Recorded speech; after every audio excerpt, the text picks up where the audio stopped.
Assalamualaikum warahmatullahi wabarakatuh. Salam sejahtera untuk kita semua. Om Swastiastu, Namo Buddhaya, salam kebajikan.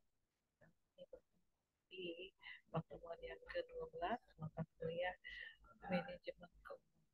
Kali ini kita bicarakan mengenai sumber modal dan kebijakan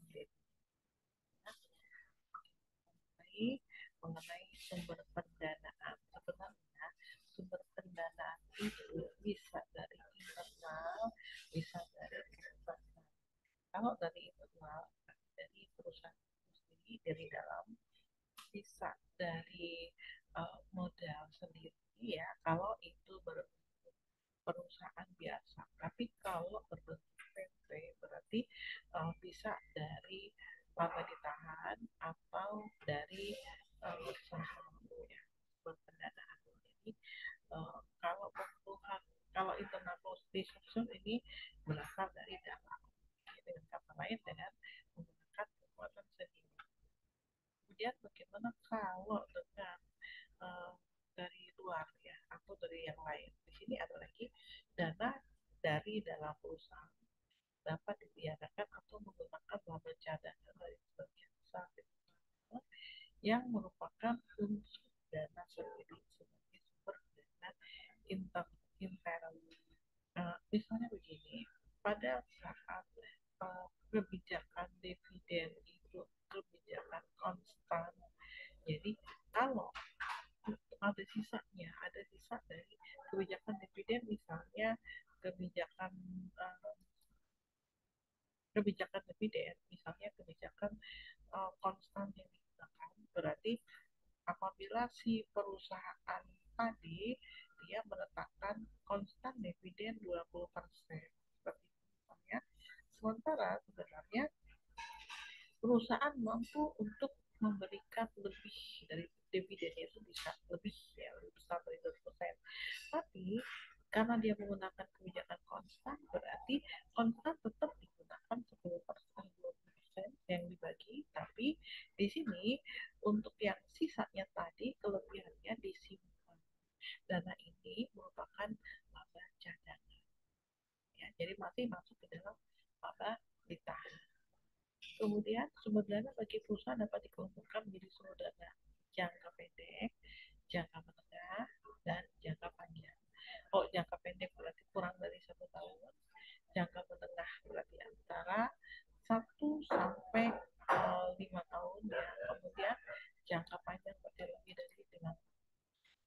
Ini untuk sumber jangka pendek ya, tadi sudah dibahas ya, berarti kurang dari 1 tahun. Misalnya dana jangka pendek adalah kredit perdagangan, peminjaman bank jangka pendek, surat berharga komersial, serta pendanaan piutang dan persediaan. Nah, untuk dana pinjaman di bank ini bisa juga merupakan sumber dana jangka pendek.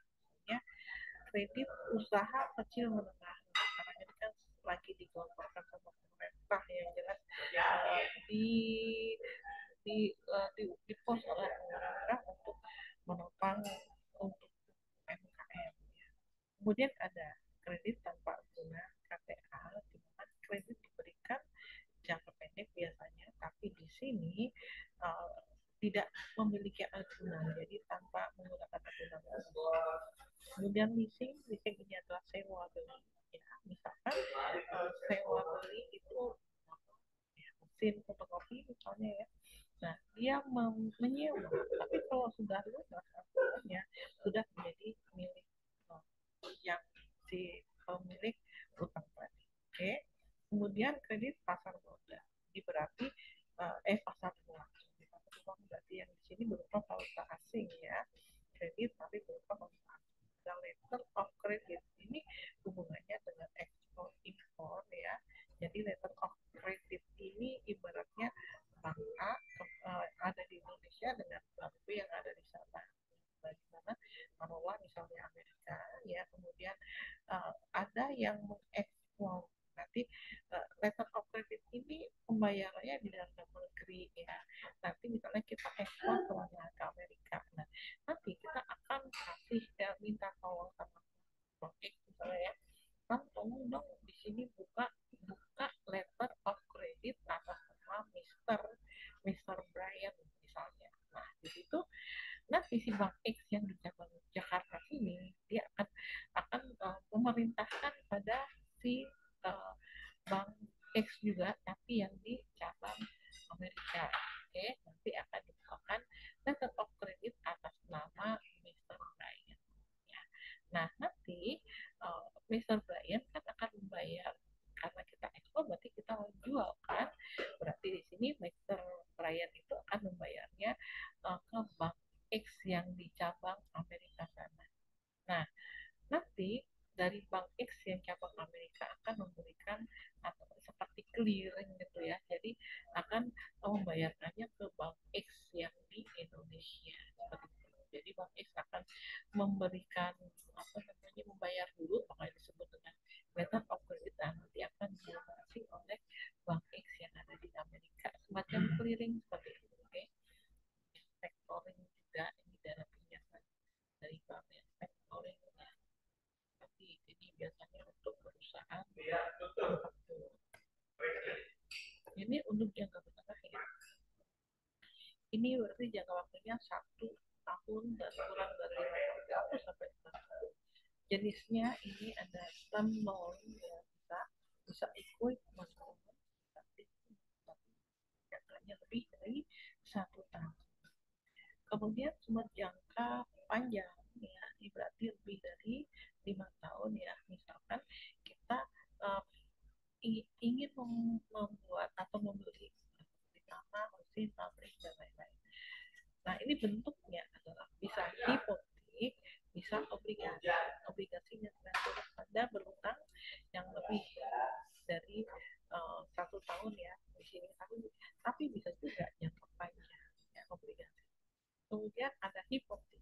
Hipotek ini sebenarnya uh, utang jangka panjang, tapi ada jaminan hak supaya tetap. Oke, di sini ada analisis. Oke, ini struktur modal, ini perimbangan antara utang dengan modal sendiri. Biar tidak terlalu ramai ya, tadi lewatan ya, biar enak. Nah, ini kita buka oke.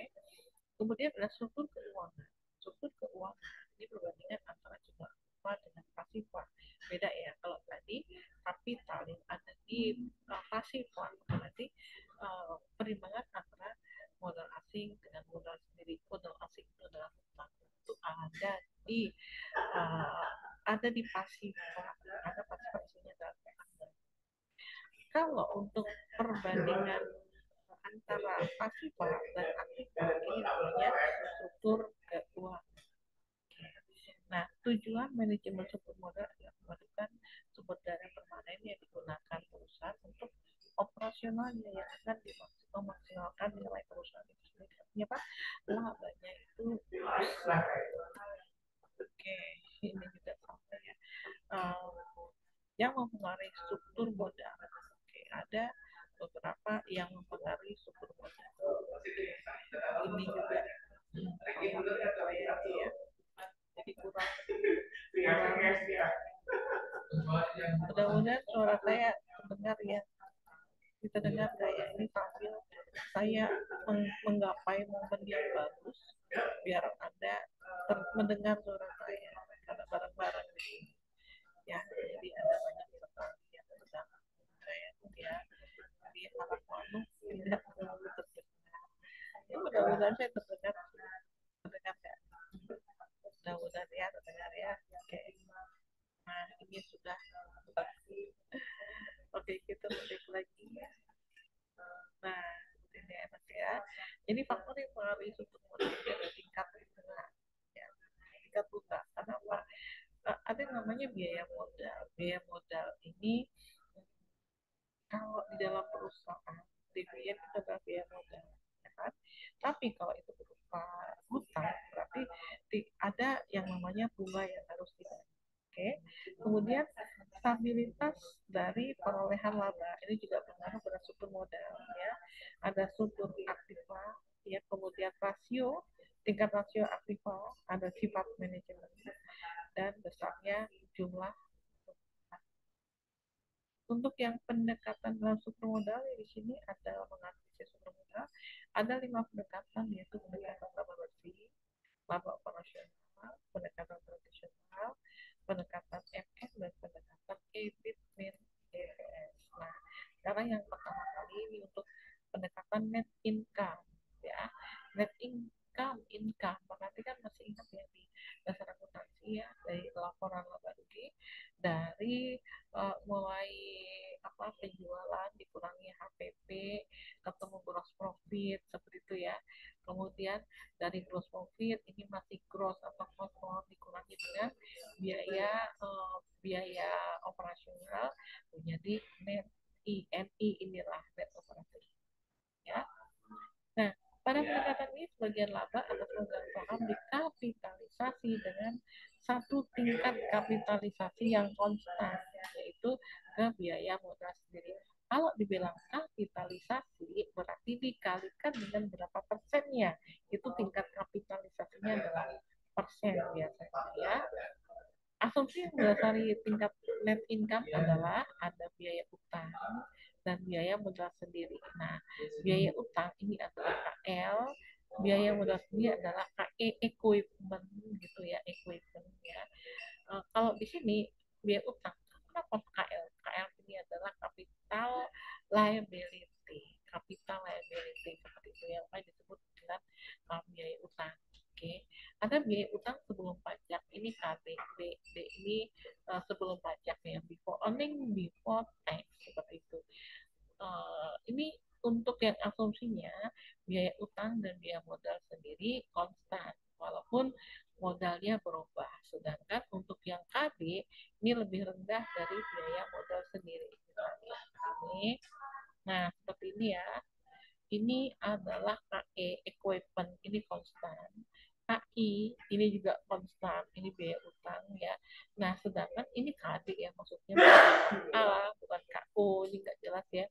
Ini akan menurun seperti ini, jadi ada di bawah KE, tapi kemungkinan bisa memotong ya di sini ya, memotong KI sampai ke bawah. Nah, ini kita ambil yang mana yang lebih besar, artinya apa ya? Yang tetap ya kita mengacu pada keuntungan yang lebih besar. Oke, ini pendekatan NOI, net operating income ya. Di sini ada tingkat biaya modal rata-rata tertimbang. Ini adalah KU. Oke, ada di sini untuk yang pendekatan ini asumsinya ini konstan. Kita lihat ya, ini KU-nya konstan, KI-nya konstan. Sedangkan KE ini akan naik seperti itu. Oke ya. Selanjutnya untuk pendekatan tradisional ya, ini adalah KE yang equipment paling atas. Oke. Nah, untuk KO ini tidak KI dan KO itu tidak konstan. Jadi seperti ini. Oke. Jadi gambarnya grafiknya seperti ini. Jadi tidak dari lurus. Oke. Jadi di sini KE akan meningkat jika rasio utang di KE akan meningkat jika rasio utang meningkat dan biaya utang KL ini akan meningkat jika melebihi tingkat rasio utang tertentu. Oke, ini gambarnya seperti ini. Nah, ada pendekatan MM, Modigliani-Mill untuk MM ya, beranggapan bahwa nilai perusahaan independen tidak dipengaruhi oleh struktur modal dalam pasar modal yang sempurna dan tidak ada pajak penghasilan. Asumsi ini mendasari pendekatan yang ini adalah nomor satu adalah informasi yang tersedia bagi semua investor dapat diperoleh tanpa biaya. Oke, kalau untuk sekarang Indonesia kenapa ada internet ya? Oke, kemudian tidak ada biaya transaksi ya, mungkin pakai online gitu ya. Kemudian investor dapat melakukan diversifikasi investasi surat berharga. Diversifikasi berarti tidak hanya satu untuk investasinya, tapi bisa di yang tempat yang lain ya. Kemudian investor bersikap dan bertindak rasional, artinya menggunakan logika. Oke. Kemudian di sini perusahaan beroperasi masih dalam kondisi yang sama dan risiko yang sama. Serta yang F adalah tidak ada pajak penghasilan. Nah, kemudian ada pendekatan EBIT dan EPS. Ini menentukan hubungan antara laba per saham, earning per share EPS ya, dengan laba sebelum bunga dan pajak. Ya, berarti di sini ada earning before interest and tax. Seperti itu, EBIT ya. Pada beberapa alternatif pembelajaran yang berbeda dan titik kesamaan indifference point ya, maksudnya alternatif banyak pelajaran tersebut. Jadi kita ambil di antara beberapa alternatif, kita ambil yang paling besar labanya. Intinya itu. Oke, kita masuk ke kebijakan dividen. Ada dividen polisi ya. Di sini ada perubahan keputusan apakah laba yang diperoleh perusahaan pada akhir tahun akan dibagi kepada pemegang saham dalam bentuk dividen atau ditahan untuk menambah modal untuk pembiayaan investasi di masa yang datang. Jadi laba earning after tax itu sebagian ditahan, namanya laba ditahan, sebagian dibagi, namanya dividen. Nah, kebijakan ini kita yang kita tentukan berdasarkan kira-kira punya planning seperti apa manajemennya. Jadi kalau seandainya manajemen memiliki peluang, ya ini ada peluang tapi kita kekurangan uang. Nah, seperti itu. Jadi bisa dibicarakan pada di rapat umum pemegang saham ya. Nah, mungkin diwakili oleh dewan komisaris. Nah, di situ kita bisa tentukan berapa yang ditahan, berapa yang dibagi. Oke. Kemudian kebijakan dividen merupakan bagian yang tidak dapat dipisahkan dengan keputusan penerimaan modal ya, seperti itu tadi contohnya ya. Salah satu kebijakan yang harus diambil oleh manajemen adalah memutuskan apakah laba bersih yang diperoleh selama satu periode dibagi selama semua atau tidak. Tadi juga sudah ya dibayangkan ya. Dividen kan merupakan bagian laba yang dibagi pada pemegang saham. Jadi sebenarnya dividen itu tidak harus berupa kas, bisa juga dividen berupa aktiva ya, seperti itu ya. Ingat di akuntansi menengah ya, di situ ada dibicarakan lagi. Oke, ini pertimbangan manajer dalam bayar dividen ya. Di sini ada beberapa pendekatan. Yang pertama, kebutuhan dana bagi perusahaan. Yang tadi kalau misalnya mau ekspansi berarti butuh duit. Nah, duit itu dari mana? Salah satunya adalah dari laba ditahan. Otomatis laba ditahannya besar, dividen itu untuk yang laba dibagi lebih sedikit atau seperti apa ya, itu tergantung dari rapat umum pemegang saham. Kemudian posisi likuiditas perusahaan. Ya, kita tahu likuiditas itu adalah kemampuan perusahaan dalam membayar hutang jangka pendek. Nah, posisinya bagaimana? Ya, kalau misalnya posisi dalam keadaan aman, oke, berarti dividennya lebih besar. Boleh ya. Kemampuan untuk meminjam. Nah, di sini ya untuk kemampuan untuk meminjam. Jadi kalau untuk apa namanya perusahaan memiliki apa? Karena mungkin si perusahaan belum punya koneksi dengan bank, jadi trustnya itu belum dapat gitu. Mau nggak mau dia harus kalau meminjam ada yang namanya agunan. Nah, agunan yang dimiliki berapa? Seperti itu ya. Kemudian pembatasan dalam perjanjian hutang ini ada perjanjiannya ya, pihak pertama, pihak kedua, dan seterusnya. Pengendalian perusahaan di sini ya tergantung dari manajemennya seperti apa ya. Untuk pengendaliannya apakah dividen pakai dividen konstan ataukah dividen yang berfluktuasi ataukah seperti apa. Oke, next di sini ada kebijakan pembayaran dividen masih ya. Di sini ada berapa bentuk pembayaran tadi sudah ya. Salah satunya adalah dividen stabil, berarti apa stabil yang jelas ya. Jadi dividennya dapatnya sekian gitu ya. Kebijakan kemudian dividen yang meningkat, berarti makin besar ya. Kemudian kebijakan dividen yang konstan yang tadi ya. Kalau stabil sama konstan beda. Kalau konstan itu kita kasihkan konstan misalnya satu juta gitu ya, 1 juta. Nah, nanti kalau seandainya ada sisa, nah sisanya disimpan. Takutnya di periode ke depan nanti earning atau tax-nya itu turun seperti itu. Jadi dividen tetap diberikan konstan sekian. Oke. Kalau kebijakan dividen stabil, ini stabil sekian Kemudian kebijakan pemberian dividen yang rendah ditambah dengan ekstra. Nah, kita ambil yang dividen minimal nih. Dividen dapatnya berapa? 2 juta misalnya. Itu adalah dividen yang paling rendah. Tapi apabila perusahaan ternyata mendapatkan earning after tax yang tinggi, ya berarti nanti si pemilik saham itu akan diberikan dividen uh, ditambah ekstranya yang 2 juta tadi, ditambah ekstra kelebihannya. Oke, sekarang untuk yang stabilitas dividen ya. Ini pembayaran dividen yang stabil jangka waktu yang lama. Sedangkan kebalikannya adalah bayaran dividen sesuai dengan persentase tetap. Masing-masing perusahaan memang tidak sama ya. Apabila semua faktor antara dua perusahaan sama, tetapi pembayaran dividennya berbeda, maka harga saham perusahaan yang membayar dividen secara stabil akan lebih tinggi dari harga saham perusahaan yang membayar dividen yang tidak stabil. Jadi tergantung dari situasi kondisinya. Oke. Untuk yang menghitung dividen ya, ini ada namanya dividen payout ratio. Jadi rasio jumlah total dividen yang diberikan pada pemegang saham terhadap laba bersih. Biasanya dinyatakan 8% ya. Kemudian ada jumlah saham perusahaan dan laba bersih perusahaan. Nah, ini rumusnya. Laba bersih dikalikan dividen payout ratio. Oke, next.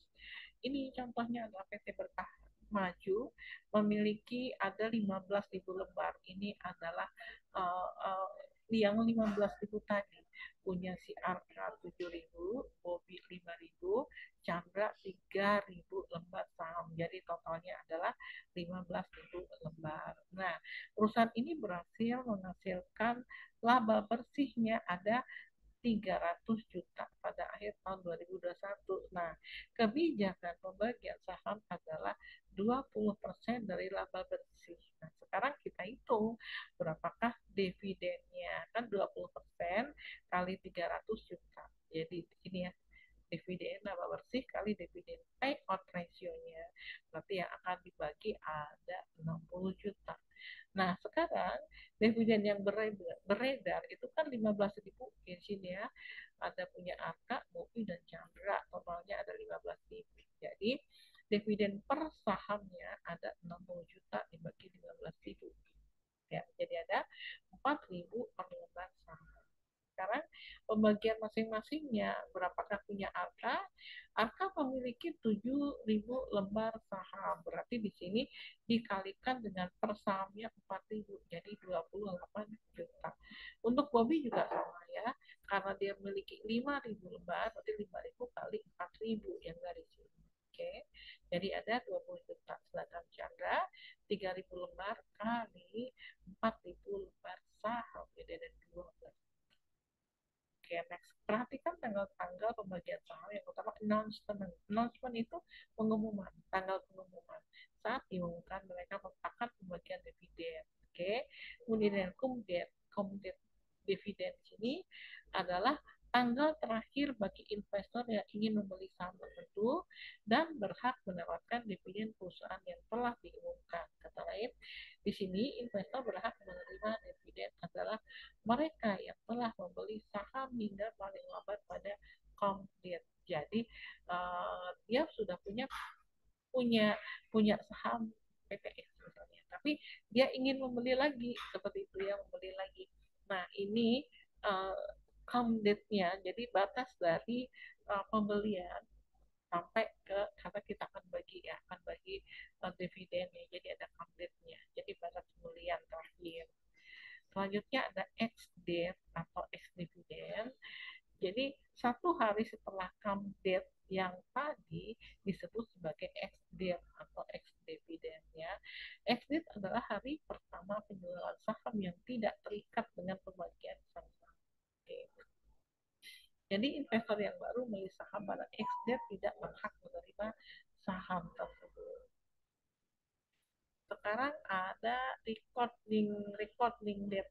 Ini tanggal pencatatan. Kalau tadi ini adalah batas-batasnya ya. Kalau di recording date adalah batas atau tanggal pencatatan. Sorry, bukan batas ya. Tanggal pencatatan adalah hari ketiga perusahaan mencatat siapa saja investor yang berhak. Oh, tadi kan ada announcement ya, di announcement kemudian berapa nih terakhir mau beli, nah itu cut date-nya ya. Baru kemudian di sini ada recording date siapa-siapa ini, untuk pencatatannya siapa sih. Baru kemudian ada payment date. Payment date ini untuk pembagian saham sesuai dengan perhitungannya ya. Umumnya payment date adalah 10 hari setelah excount dividen. Jadi setelah itu excount dividen. Oke, sampai di sini coba kita. Assalamualaikum warahmatullahi wabarakatuh. Semoga bermanfaat.